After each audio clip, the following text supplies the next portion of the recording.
नमस्कार।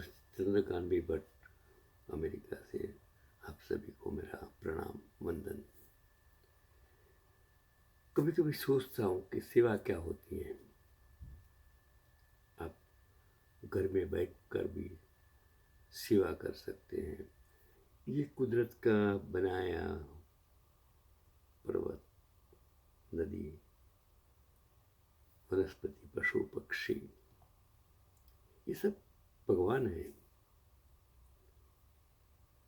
और उसको अगर पेड़ों को काट देंगे, पक्षियों को मार देंगे, वो पुण्य नहीं है, वो पाप है। हम ऐसा मानते हैं। उसको जीने का अधिकार है। ईश्वर की बनाई कुदरती संपत्ति को अगर हम अच्छी तरह से संभाल नहीं सकेंगे तो उसका कोई मतलब नहीं है। मैं आपको एक बताता हूँ कि गुजरात के शंखेश्वर क्षेत्र के धानुरा गांव में रहने वाले बुजुर्ग दंपति दिनेश चंद्र और देवेंद्र ठाकर ने अपने रिटायरमेंट के वर्षों को एक विशेष उद्देश्य के साथ जीने का संकल्प लिया है। आपको जिंदगी मिली है, कभी आप रिटायर होते हैं तो आपके पास जो भी है उसमें से क्या कुछ करना कि किसी को मदद हो सके, पर्यावरण को मदद हो सके, आपका कोई उद्देश्य होना जरूरी है। उन्होंने अपने घर को केवल एक साधारण निवास नहीं रहने दिया, बल्कि उसे कुदरत का घर में बदल दिया है। ऐसा स्थान जहाँ हरियाली, स्वच्छ हवा और जैव विविधता का सुंदर मेल देखने को मिलता है। ये अमेरिका है। ये आप यहाँ पेड़ नहीं काट सकते हैं। अगर पेड़ को काटना है तो आपको परमिशन देनी पड़ती है, इंश्योरेंस लेना पड़ता है। आप प्राणी पक्षी को मार नहीं सकते हैं, उसके लिए पेनल्टी है। आप कबूतर को खाना नहीं दे सकते हैं, उसके लिए पेनल्टी है। यहाँ रोड पर कहीं भी, कोई भी जगह, कोई भी प्राणी, बिना लाइसेंस वाला कुत्ता आप नहीं देख सकते हैं। कुत्ता पाल सकते हैं, कोई भी प्राणी, बिलाड़ी पाल सकते हैं, लेकिन उसके लिए आपको लाइसेंस देना पड़ता है। भारत में इतने सारे प्राणी रोड पर बैठे होते, गाय रोड पर बैठी होती है, प्लास्टिक खाती है। हम क्या करते हैं? हम हमने जंगलों को काट दिया। अहमदाबाद शहर में जितने भी जो पेड़ लगे हुए थे वो काट दिए। आज इतनी गर्मी बढ़ गई। उसकी उसकी वजह से क्या हुआ कि जो जो गांव से उसको ख़त्म करके अहमदाबाद में शामिल कर दिया। परिस्थिति ये हो गई कि खेत कटने से वो बंदरों जो हर रोज परेशान करते हैं, यही हालत हो गई। उसमें से बचने के लिए आपको क्या करना? अगर कायदे का पालन होता है, अनुशासन होता है, डर होता है, तब आप सब कुछ वो भारत में नहीं है। क्योंकि भ्रष्टाचार, राजकारणियों का भ्रष्टाचार, 2 करोड़ भ्रष्टाचारियों का राजकारण देश को बर्बाद कर रहा है।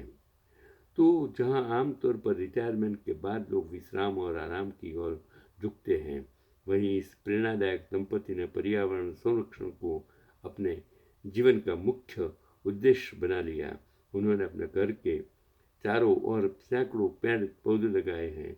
यहाँ आप देख सकते हैं, इस देश में आपके घर के पीछे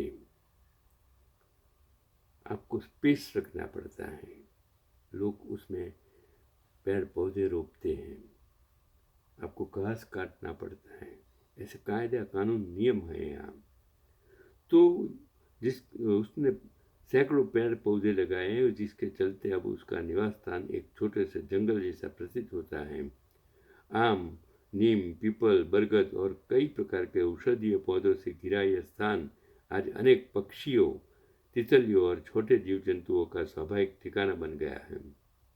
मैंने उसका पिक्चर देखा, फोटो देखा। उसमें देखा कि उसने किस तरह प्राणी पक्षी सब वहाँ रखा है।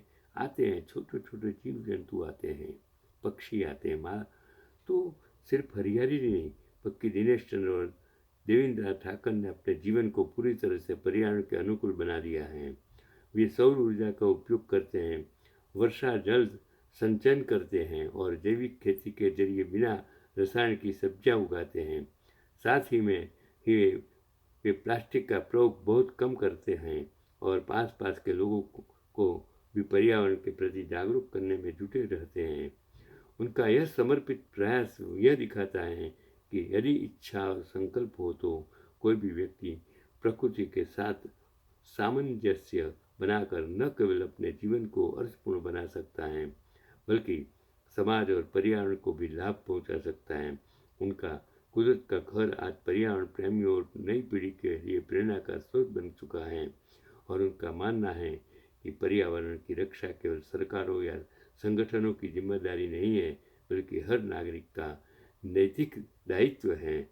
जब 25 साल की मेहनत से इस दंपति ने कितने सारे पेड़ पौधे जो उगाए हैं, तो ये गुजरात के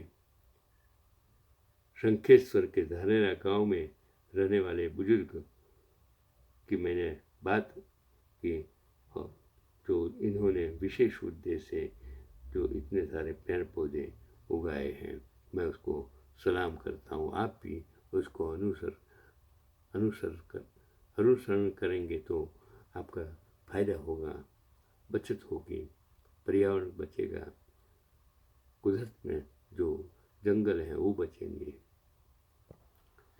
चलो एक मैं आपको अगत्य की बात बता देता हूँ कि अगर किसी व्यक्ति का यूरिक एसिड बढ़ा हुआ है तो उसे कुछ विशेष चीज़ों से परहेज करना चाहिए ताकि स्थिति और न बिगड़े और उच्च यूरिक एसिड हाइपर सिनेमिया जो मैं खाने योग्य चीज़ों की मैं आपको सूची बताता हूँ कि आपको ज़्यादा बढ़ जाए तो जो आपको नहीं खाना चाहिए ज़्यादा प्रोटीन वाली चीज़ें जो आपको यूरिक एसिड उसमें अंगूर है, मटन है, भेड़ है, सुअर आदि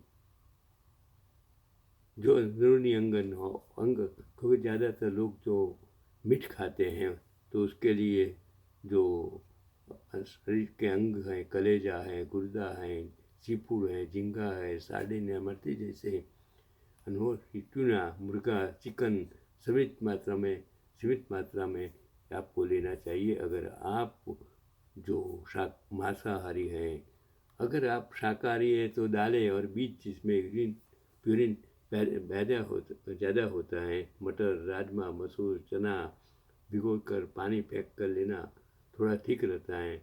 सोया प्रोटीन क्योंकि अधिक मात्रा से वो खाने से आपको बचना चाहिए। शराब और बियर जो शाकाहार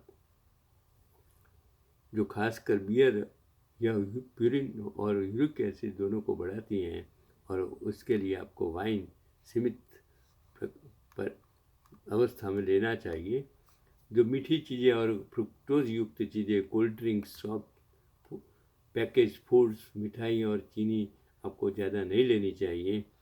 high fat dairy products, full cream दूध, मलाई, चीज़ कम मात्रा में या लो फैट विकल्प में ले लो। तो आपको सावधानी ये रखनी है कि आप ज़्यादा उपवास भूखे रखना और एक साथ बहुत खाना भी यूरिक एसिड को बढ़ा सकता है। जोड़ों पर प्रेशर न डालें, खासकर अगर गाउट का अटैक हो चुका हो तो आपको क्या खाना चाहिए जो फ़ायदेमंद है कि सुरक्षित और फ़ायदेमंद चीज़ें जैसे नींबू पानी, आंवला, बेल, नारियल पानी शरीर को क्षारीय बनाते हैं, एसिड कम करते हैं। खीरा, ककड़ी, टमाटर, गाजर डिटॉक्स और एंटीऑक्सीडेंट। लो फैट दूध, दही, कैल्शियम और यूरिक एसिड कंट्रोल। जो ओट्स, ब्राउन साइज, लोकप्रिय अनाज और पानी आपको खूब पीना चाहिए। यही आज का मेरा ये है।